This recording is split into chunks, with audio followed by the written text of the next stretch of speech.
Hello students. आज के इस वीडियो में हम टेक्स्ट फॉर्मेटिंग के बारे में प्रैक्टिकल करके देखेंगे। हम इस वीडियो में टेक्स्ट फॉर्मेटिंग के दिए गए अलग अलग ऑप्शंस को इम्प्लीमेंट करके देखने वाले हैं। वीडियो में आपको सिर्फ फॉर्मेट टूलबार में जो ऑप्शन दिए गए हैं उनका इस्तेमाल करके कैसे हम टेक्स्ट फॉर्मेटिंग कर सकते हैं यह बताया गया है। हमारे पास और भी कई ऑप्शन होते हैं या और भी कई तरीके हैं जिनके द्वारा हम टेक्स्ट फॉर्मेटिंग का इस्तेमाल कर सकते हैं। यह ऑप्शंस हमें अलग अलग जगह पर दिए गए हैं, जैसे कि आपको फॉर्मेटिंग के लिए इस फॉर्मेट मेन्यू में सारे ऑप्शन मिल जाएंगे। आपको स्क्रीन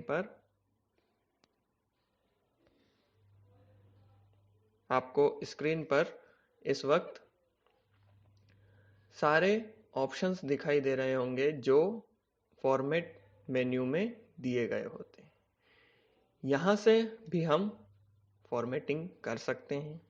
इसके अलावा आप देखेंगे तो यहाँ पर आपको फॉर्मेटिंग टूल बार भी दी गई होती है, जिसमें आपको वह सारे ऑप्शन दिए गए होते हैं जिससे के द्वारा आप टेक्स्ट को फॉर्मेट कर सकते हैं।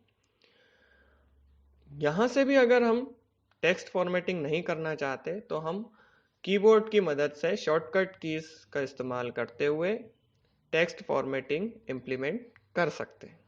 फिलहाल हम फॉर्मेटिंग टूल बार का इस्तेमाल करते हुए टेक्स्ट फॉर्मेटिंग करेंगे, क्योंकि यह सबसे आसान और सबसे सरल माना जाता है।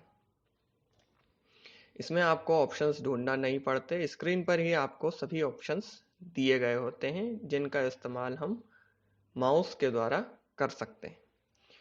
चलिए, सबसे पहले हम बोल्ड, इटैलिक और अंडरलाइन के ऑप्शंस का इस्तेमाल करके देखेंगे। तो हम सबसे पहले जिस टेक्स्ट पे हमें टेक्स्ट फॉर्मेटिंग करनी है उसे सिलेक्ट करते हैं। यहाँ पर मैंने इस पूरे पैराग्राफ को सिलेक्ट कर लिया। आपको स्क्रीन पर दिखाई दे रहा होगा यह पैराग्राफ अब सिलेक्ट हो चुका है। अब मैं चाहता हूँ कि इसमें मैं बोल्ड स्टाइल का इस्तेमाल करूँ, तो इसके लिए मैं इस बोल्ड वाले ऑप्शन पर क्लिक करता हूँ। आप देखेंगे कि सभी शब्द जो इस पैराग्राफ में थे जिसे मैंने सिलेक्ट किया था वो सभी अब बोल्ड लेटर में दिखाई दे रहे हैं। आप देखेंगे कि नीचे दिए गए पैराग्राफ में और इस पैराग्राफ में अब एक अंतर है। इसमें इस्तेमाल किए गए सभी शब्द बोल्ड लेटर में दिखाई दे रहे हैं। अब दूसरे पैराग्राफ को सिलेक्ट करते हैं।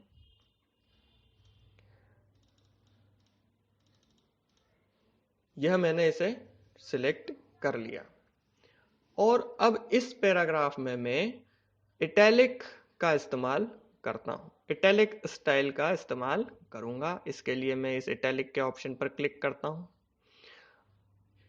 अब आप ध्यान देंगे तो आप देखेंगे कि इस पैराग्राफ को जिसको हमने सिलेक्ट करके इटैलिक स्टाइल इंप्लीमेंट की है, इसके सभी शब्द कुछ तिरछे हैं, थोड़े से टेढ़े हैं, यानी कि यह इटैलिक स्टाइल में लिखे गए हैं, जबकि नीचे दिए गए पैराग्राफ में सभी शब्द सीधे दिखाई दे रहे हैं।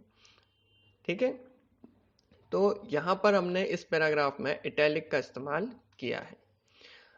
एक और पैराग्राफ सेलेक्ट करते हैं इस टेक्स्ट का, और इस पैराग्राफ में मैं ये चाहता हूं कि मैं अंडरलाइन का इस्तेमाल करूं। ठीक है, तो अंडरलाइन का इस्तेमाल करने के लिए हम अंडरलाइन के ऑप्शन पर क्लिक करते हैं।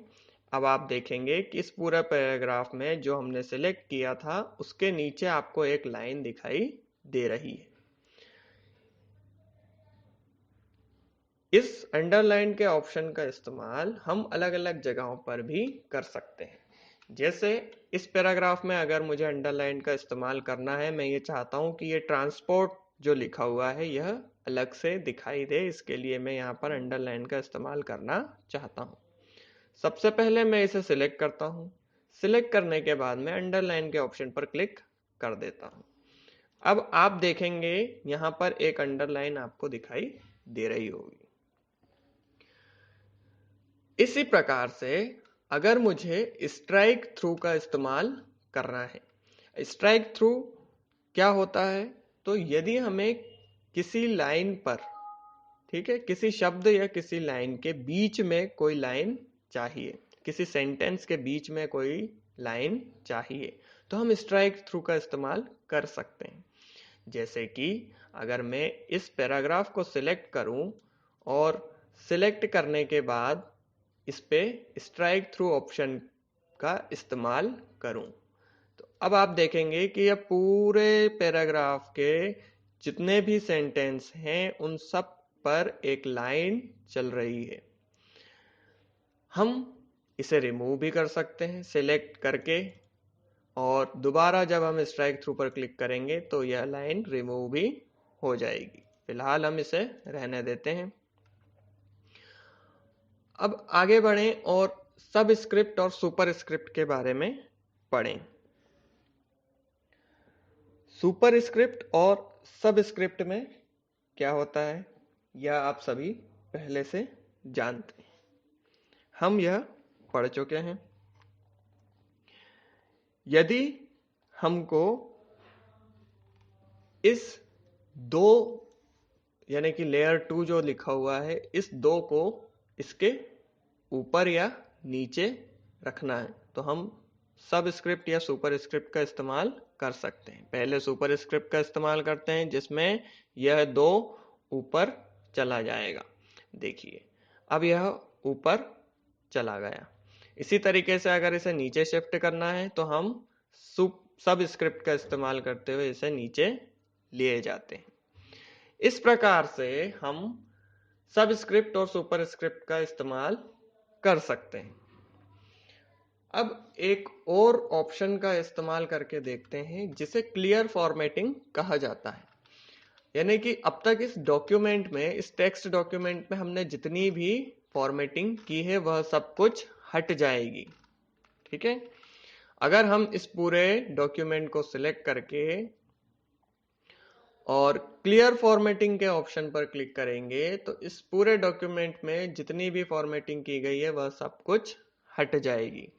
चलिए सबसे पहले इस डॉक्यूमेंट को सिलेक्ट कर लेते हैं। पूरा टेक्स्ट हमने सिलेक्ट कर लिया है और अब हम इस क्लियर फॉर्मेटिंग के ऑप्शन पर क्लिक कर देते हैं। आप देखेंगे कि जितनी भी जगह पर हमने अलग अलग टेक्स्ट फॉर्मेटिंग की थी, जैसे हमने पहले पैराग्राफ में बोल्ड का इस्तेमाल किया था, दूसरे में इटैलिक का इस्तेमाल किया था, फिर एक जगह हमने अंडरलाइन का इस्तेमाल किया, एक जगह स्ट्राइक थ्रू का इस्तेमाल किया और सब स्क्रिप्ट और सुपर स्क्रिप्ट का इस्तेमाल भी किया। यह सब हट चुका है, यह सब कुछ यहाँ से हट चुका है और यह टेक्स्ट एक नॉर्मल फॉर्मेट में आ गया है। तो कोई भी पहले से इंप्लीमेंट की गई टेक्स्ट फॉर्मेटिंग को अगर हमें रिमूव करना है, हमें क्लियर करना है, तो हम इस क्लियर फॉर्मेटिंग के ऑप्शन का इस्तेमाल करके ऐसा कर सकते हैं। चलिए आगे बढ़ते हैं। अब मान लीजिए कि मुझे अगर किसी टेक्स्ट का कलर बदलना है, यहाँ पर अभी आप देख रहे होंगे कि हर कलर आपको, हर टेक्स्ट आपको ब्लैक कलर में दिखाई दे रहा है। मैं चाहता हूं कि ब्लैक की जगह कोई और कलर इस्तेमाल करूं, तो सबसे पहले मैं उस टेक्स्ट को सिलेक्ट करता हूं जिसका कलर मुझे बदलना है। इसके बाद में मैं टेक्स्ट कलर के ऑप्शन पर जाकर, फॉन्ट कलर के ऑप्शन पर जाकर ड्रॉप डाउन में क्लिक करता हूं। यहां पर मुझे अलग अलग कलर्स दिखाई देंगे, जिनमें से जिस कलर का इस्तेमाल मैं करना चाहता हूं उसे सिलेक्ट करता हूं। चलिए इस वक्त मैं रेड को सिलेक्ट कर लेता हूं। आप देखेंगे स्क्रीन पर अब आपको ब्लैक की जगह रेड कलर से यह पैराग्राफ दिखाई दे रहा होगा। इसी प्रकार यदि मुझे किसी टेक्स्ट का बैकग्राउंड बदलना है, मैं टेक्स्ट का बैकग्राउंड बदलना चाहता हूं, या फिर ये कहूं कि इस टेक्स्ट को हाईलाइट करना चाहता हूं, है ना। अगर मैं इसका बैकग्राउंड चेंज करूं, इतने इतने टेक्स्ट का एक पैराग्राफ सेलेक्ट करके और इस पैराग्राफ के टेक्स्ट का बैकग्राउंड बदलूं या इसे हाईलाइट कर दूं, ठीक है, तो इसके लिए मुझे हाईलाइट कलर के ऑप्शन का इस्तेमाल करना पड़ेगा। मैं इस हाईलाइट कलर के ऑप्शन पे जब क्लिक करूंगा तो यहाँ भी मुझे अलग अलग प्रकार के कलर दिखाई देंगे। यहाँ पर मैं फिर से एक डार्क रेड कलर सिलेक्ट कर लेता हूं। अब आप देखेंगे कि टेक्स्ट तो ब्लैक कलर में ही लिखा है, लेकिन वो हाईलाइट हो चुका है। हमने उसके बैकग्राउंड में उसको रेड कलर से हाईलाइट कर दिया। इस प्रकार से हम किसी भी टेक्स्ट को सिलेक्ट करके उस टेक्स्ट का कलर बदल सकते हैं या उसे हाईलाइट भी कर सकते हैं। इसके लिए भी हमें फॉर्मेटिंग टूल बार में यह दो ऑप्शंस दिए गए हैं। चलिए थोड़ा आगे बढ़ें और एक और ऑप्शन जो आपको इस्तेमाल करना बताया गया है वह है अलग अलग टेक्स्ट केस। इसके लिए हम फॉर्मेट मेन्यू पर क्लिक करते हैं, टेक्स्ट पर क्लिक करते हैं, जहां पर हमें अलग अलग टेक्स्ट केस दिए गए हैं, जैसे upper case, lower case, cycle case, sentence case, capitalise every word और टॉगल केस। चलिए इनका इस्तेमाल करने के लिए सबसे पहले हम एक पैराग्राफ को सिलेक्ट करते हैं। आप चाहें तो किसी टेक्स्ट को भी सिलेक्ट कर सकते हैं, जरूरी नहीं है कि पूरा पैराग्राफ सिलेक्ट किया जाए। यह हमारी सुविधा या हमारी जरूरत के हिसाब से हम सिलेक्ट करते हैं कि हमें कितने टेक्स्ट में टेक्स्ट फॉर्मेटिंग करनी है। सिलेक्ट करने के बाद मैं फॉर्मेट मेन्यू पर जाकर टेक्स्ट मेन्यू के सब मेन्यू में जाकर इसमें टॉगल केस का इम्प्लीमेंटेशन कर देता हूं। अब आप अगर ध्यान देंगे तो यहाँ पर जो ट्रांसपोर्ट पहले कैपिटल लेटर में लिखा था अब वो स्मॉल हो गया है, और जितने भी बाकी शब्द स्मॉल लेटर में लिखे थे वो सब कैपिटल हो गए हैं। एक बार फिर से एक और पैराग्राफ सिलेक्ट करते हैं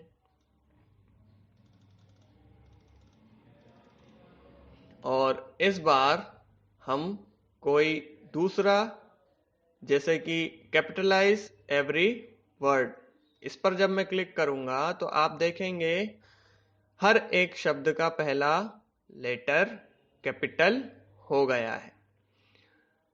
अगर आप ध्यान से देख रहे हैं तो आप पाएंगे कि हर एक शब्द का पहला अक्षर कैपिटल हो गया। इसी तरह से हम एक बार फिर से एक पैराग्राफ सिलेक्ट करते हैं और फिर से एक और टेक्स्ट केस का इस्तेमाल करके देखते हैं, और इस बार मैं लोअर केस का इस्तेमाल करता हूं। इस लोअर केस का इस्तेमाल करने पर आप देखेंगे कि सभी अक्षर जो हैं स्मॉल हो गए हैं। इस तरह हम हमारी जरूरत के हिसाब से अलग अलग प्रकार के टेक्स्ट केस का इस्तेमाल एक डॉक्यूमेंट में कर सकते हैं। तो इस वीडियो में हमने टेक्स्ट फॉर्मेटिंग के बारे में जाना और उसका इम्प्लीमेंटेशन करके भी देखा। Thank you.